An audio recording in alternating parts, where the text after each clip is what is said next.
He built the most powerful black-owned company in America. And then, one by one, the very stars he made started turning on him. Some sued him, some screamed at him across boardroom tables. One went on strike and refused to sing another note until Berry Gordy bent the knee. Giving yourself to me can never be wrong. These are 10 Motown legends who turned against the man who built Motown. And by the end of this list, you'll understand why number 1 made an empire break. Number 10, Mary Wells. She was Motown's very first female superstar, before Diana Ross, before Gladys Knight, before anyone. Mary Wells was the queen who put Hitsville, USA, on the map with My Guy in 1964. A song so massive it knocked the Beatles off the top of the charts during the height of Beatlemania. Think about that. A 19-year-old girl from Detroit outsold the biggest band on earth. And what did Berry Gordy give her in return? A contract she'd signed at 17 years old. A contract her own mother had to co-sign because Mary was still legally a child. Here's what nobody told her. That contract locked her into Motown until she turned 21. It paid her pennies on the dollar for every record sold. And when Mary discovered she was earning a fraction of what her white pop counterparts were earning at other labels, she did something no Motown artist had ever dared to do. She walked. On her 21st birthday, she declared the contract void and signed with 20th Century Fox for a $100,000 advance, roughly $1 million in today's money. Berry Gordy's response: scorched earth. He sued her. He blocked her royalties. He used every connection he had in the industry to make sure radio stations thought twice before playing her new music. And it worked.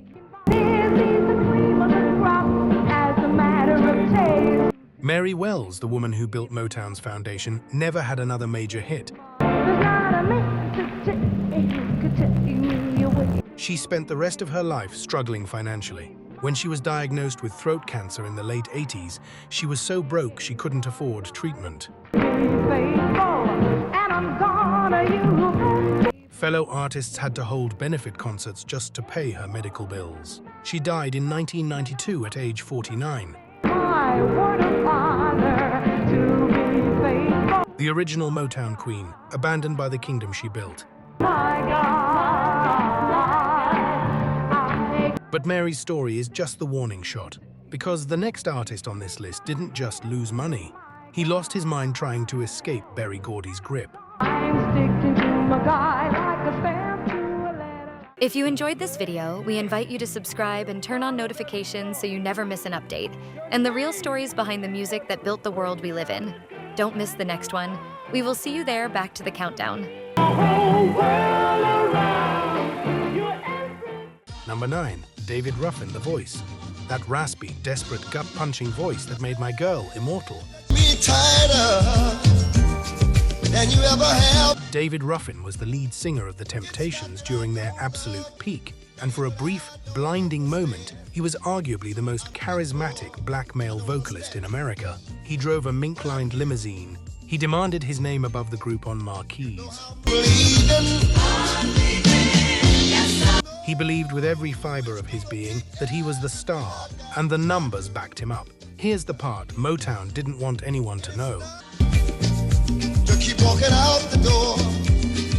While Ruffin was selling out arenas, while his face was on magazine covers, while teenage girls were fainting in the aisles, But those birds got around me. He was receiving the exact same paycheck as every other Temptation. Berry Gordy's policy was simple. Group members split everything equally, regardless of who carried the songs. It's just a fear that builds within me. And when Ruffin demanded to see the actual books, when he asked point blank where the millions from Ain't Too Proud to Beg and I Wish It Would Rain had gone,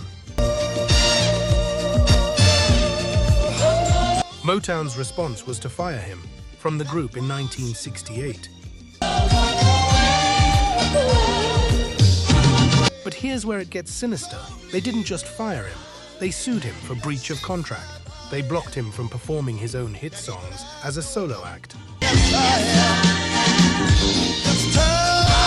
They watched as he spiraled into cocaine addiction, into homelessness, into a desperate cycle of trying to rejoin the very group that had cast him out. He'd literally crash Temptations concerts, run on stage uninvited, and sing his old parts because audiences still screamed for him. The label that made millions off his voice did nothing to help. David Ruffin died in 1991 in a Philadelphia crack house. He had no identification on him. He had $3,000 in cash in his pocket. Money the hospital records suggest mysteriously vanished. Michael Jackson, who idolized Ruffin, paid for his funeral. The voice that defined Motown died in a hospital hallway, broke and forgotten by the empire he built. And believe me, it gets worse from here. Number 8. Florence Ballard. If you only know one tragedy from this list, let it be hers. Florence Ballard wasn't just a member of the Supremes. She founded the Supremes. The group was originally called the Primettes, and it was Florence's voice, Florence's vision.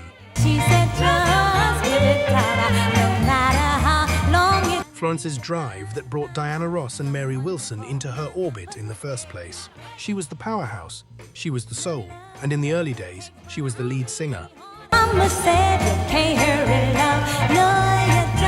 Then Berry Gordy entered the picture, and Berry Gordy had eyes for Diana Ross.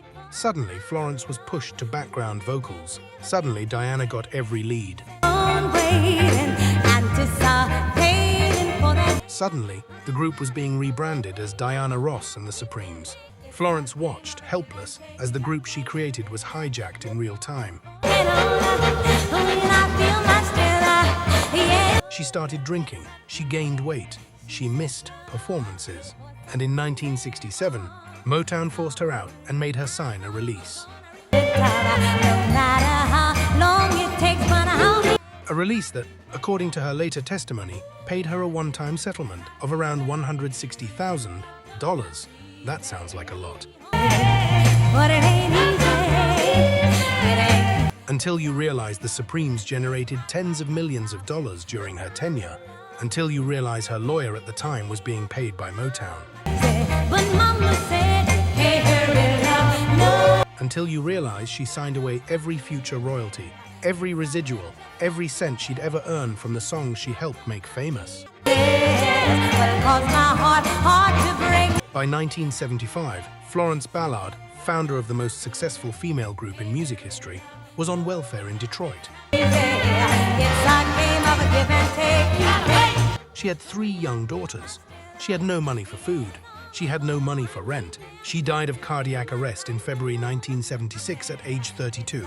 32 years old, buried in a borrowed dress. And the cruelest part, the Supremes' catalogue was, at that very moment, generating an absolute fortune for Motown. None of it reached her children. If that didn't break your heart, the next story will break something deeper. Because this one involves murder. Number 7. Marvin Gaye. You knew his name was coming. The Prince of Motown. Berry Gordy's own brother-in-law.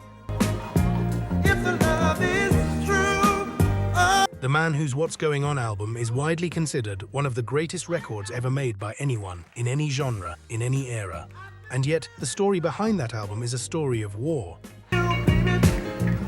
come on. Oh! Berry Gordy hated What's Going On. He thought it was uncommercial. He thought protest music wouldn't sell.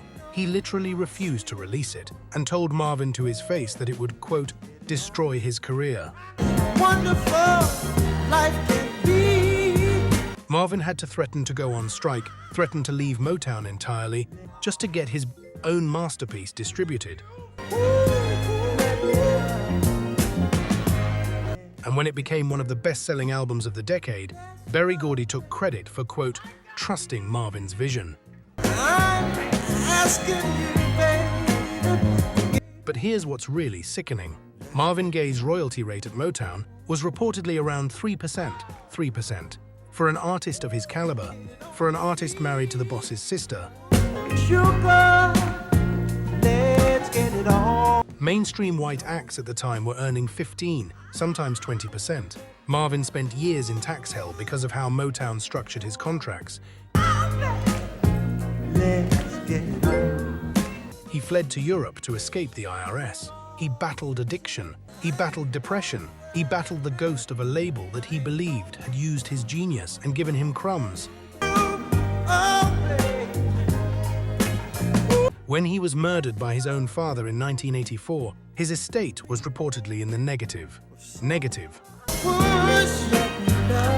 Push, baby. The man who recorded Sexual Healing, the man who defined an entire era of black musical brilliance, died owing money. Let's get it on. Sugar. And the catalogue he left behind, still printing money, still on every soundtrack, still in every commercial, 40+ years later. Never be wrong if the love is true. Not a penny of which Marvin ever saw. If you're still here, you're starting to see the pattern. The next entry shows it wasn't an accident. It was a system. Number 6. Martha Reeves. Dancing in the Street, Heatwave, Nowhere to Run. Martha Reeves and the Vandellas had 3 of the most iconic songs in American popular music. Martha's voice was raw, urgent, electric. She could make a love song sound like a riot and a dance song sound like a prayer. And yet, in 1972, when she finally got the courage to ask for an audit of her own royalty accounts, what she found nearly destroyed her. Martha had started at Motown as a secretary. Yes, a secretary. She filed papers in the office before she ever recorded a note. And when she signed her artist contract, she signed what was essentially a standard employee agreement, drafted by lawyers who worked for Berry Gordy. With no independent legal representation of her own. She didn't know any better. She was a kid from Detroit who couldn't believe her luck. By the time she figured out what she'd actually signed, it was 1972, and the Vandellas were on their last legs. The audit revealed that Martha had been undercharged for studio time, overcharged for promotion, and billed for expenses that had nothing to do with her career. She owed Motown money. She, the lead singer of one of their biggest acts, was reportedly in debt to her own label. When she tried to leave, they made her pay her way out. She filed for bankruptcy in 1990. Bankruptcy, the voice of dancing in the street. The woman whose song was once used as a coded signal during the civil rights movement.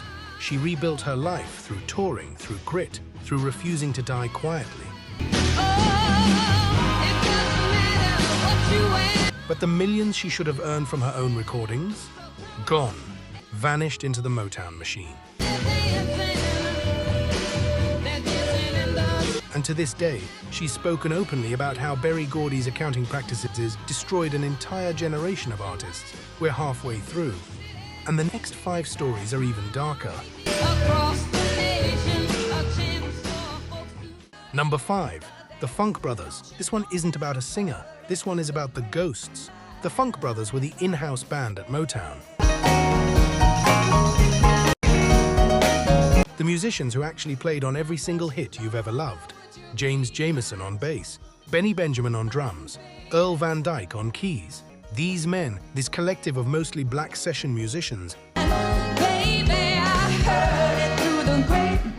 played on more #1 records than the Beatles, the Beach Boys, the Rolling Stones, and Elvis Presley combined.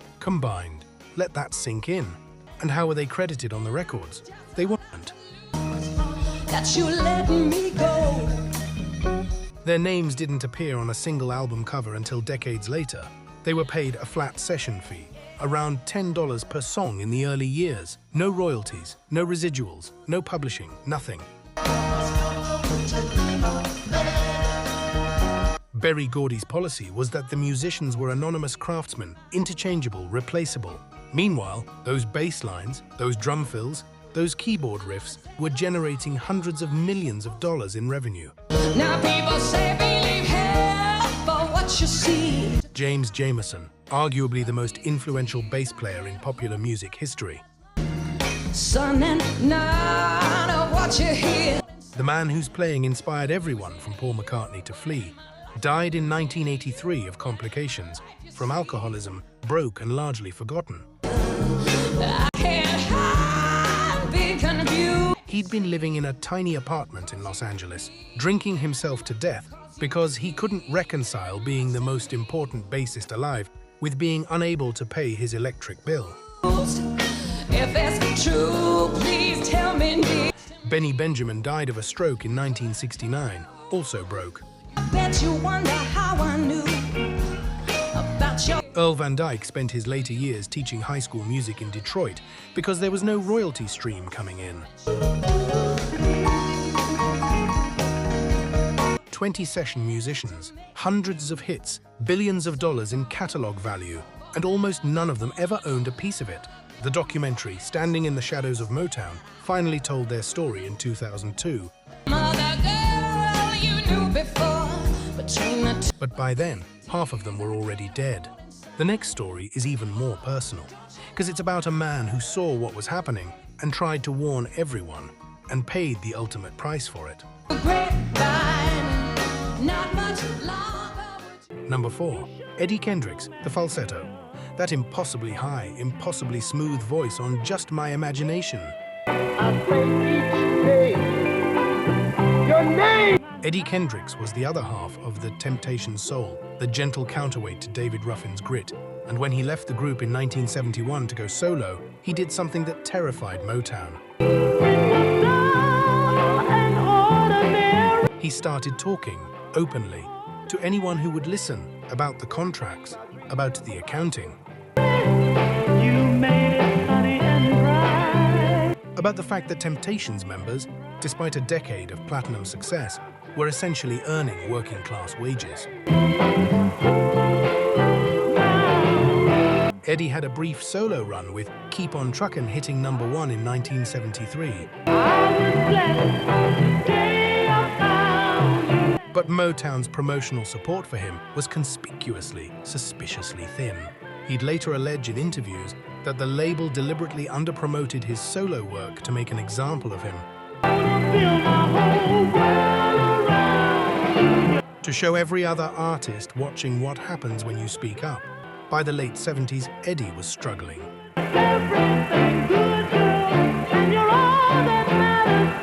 By the 80s, he was diagnosed with lung cancer, and he reportedly spent his final years trying to claw back master recordings he believed had been wrongfully kept from him. He died in 1992 at age 52. His final wish, according to family members, was that his children would somehow benefit from his catalog.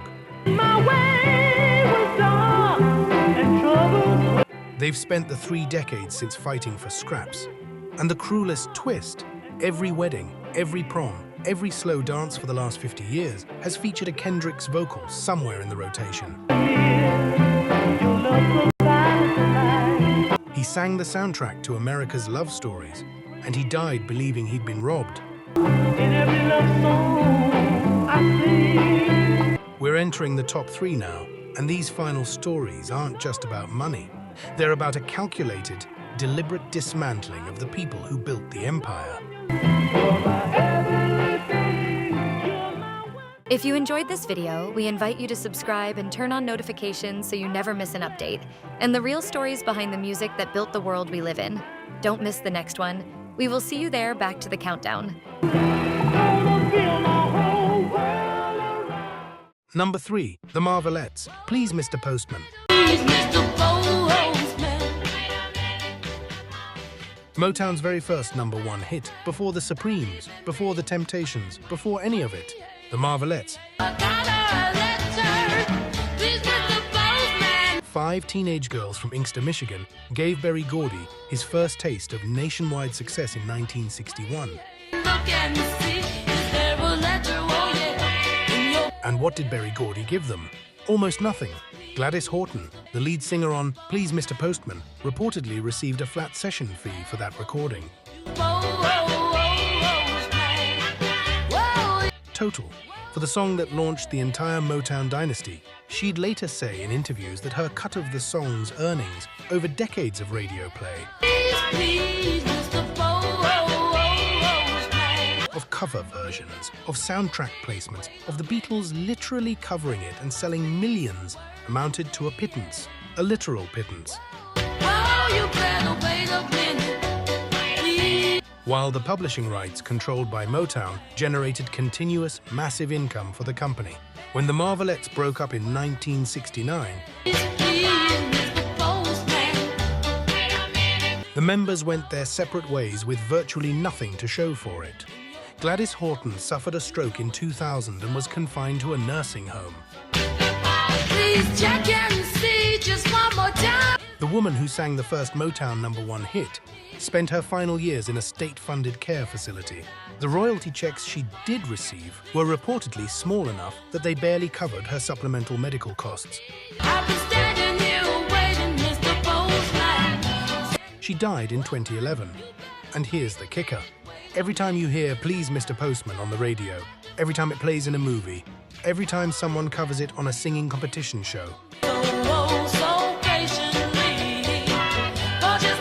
that money flows, just not to the woman who sang it, not to her family, not to her estate. It flows into the catalogue. And the catalogue, of course, was sold by Berry Gordy to MCA in 1988 for $61 million. He kept the money. The Marvelettes got nothing. Don't pass me by, you see the tears in my eyes. 2 stories left. And the next one will make you question everything you thought you knew about Motown's golden era. #2. The Jackson 5, yes, even them, especially them. When the Jackson 5 signed with Motown in 1968, they were a phenomenon waiting to happen. Oh, baby, give me one more chance. Joe Jackson, their notoriously hard-driving father, signed a contract on his son's behalf. A contract he later admitted he never fully read. The terms were classic Motown. The label owned the masters. The label controlled the publishing. The label decided what songs the boys recorded, what producers they worked with, and most critically, what their royalty rate would be. That rate was reportedly around 2.7%. Split 5 ways. Let me say that again. The 5 biggest child stars in the world, who sold tens of millions of records in just a few years, were splitting less than 3% of the royalties. 5 ways. Michael Jackson, 11 years old, the voice that powered ABC and I Want You Back, and I'll Be There, was earning a sliver of what those songs generated. Berry Gordy and Motown kept the lion's share, and when the Jacksons tried to write their own songs, tried to have creative control, tried to even have a say in their own sound, Motown said no, flatly, every time. That's why they left for Epic Records in 1975. They had to leave their own name behind because Motown owned it. They had to become the Jacksons because Berry Gordy refused to release the rights to the Jackson 5. Michael Jackson would spend the rest of his life obsessed with one thing above all others: owning his masters, owning his publishing. never being controlled by another label the way Motown controlled him as a child. His later acquisition of the Beatles catalogue wasn't just a flex. It was revenge against an entire industry that had robbed his childhood, and he wasn't wrong to feel that way. Because if you think the Jackson 5 had it bad, wait until you hear what Berry Gordy did to the woman at #1. If you enjoyed this video, we invite you to subscribe and turn on notifications so you never miss an update, and the real stories behind the music that built the world we live in. Don't miss the next one. We will see you there. Back to the countdown. Number 1, Diana Ross. Plot twist, isn't it? Berry Gordy's golden girl, his personal protégé, the woman he allegedly had a daughter with, the face of the Supremes, the crossover queen. You'd think, of all people, Diana Ross would have walked away untouched, untouchable, and on the surface, yes, she did very well. But here's what people don't know. Diana Ross didn't own her name. Diana Ross didn't own her image. Diana Ross didn't own her masters from the Supremes era, and for years she didn't own her solo masters either. When she tried to leave Motown in 1981 for a record-breaking $20 million deal with RCA,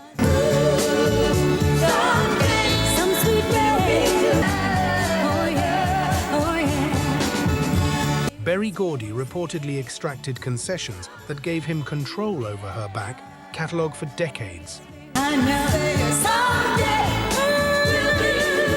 She was the highest-paid female artist in America for a moment, and she still didn't own the songs that made her famous. But here's the deeper betrayal. In 1983, Berry Gordy organized the Motown 25th anniversary television special. The one with Michael Jackson's legendary moonwalk, watched by nearly 50 million Americans. And during that broadcast, Berry Gordy positioned himself as the benevolent father figure, the visionary, the hero of the entire Motown story. Meanwhile, Florence Ballard had been dead 7 years. Mary Wells was dying of cancer with no money for treatment. Tammy Terrell's family was still grieving, and Diana Ross, the so-called golden girl, would later discover her catalogue had been sold off in larger corporate deals with terms she had limited control over.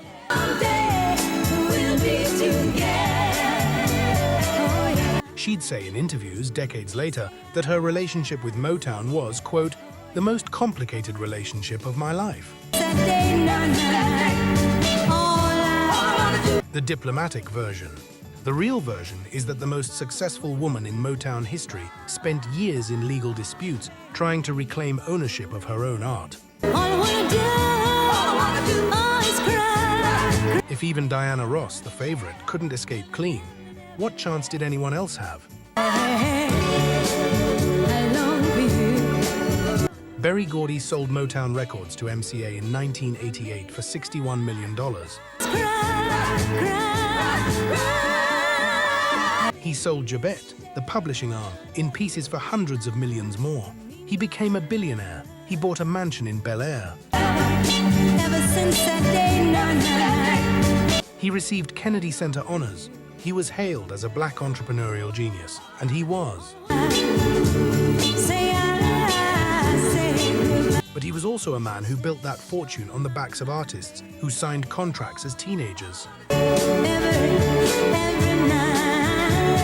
who trusted him as a father figure, and who died, in too many cases, with nothing to show for the music that defined the 20th century. If you enjoyed this video, we invite you to subscribe and turn on notifications so you never miss an update. And the real stories behind the music that built the world we live in. Don't miss the next one. We will see you there. Ever since that day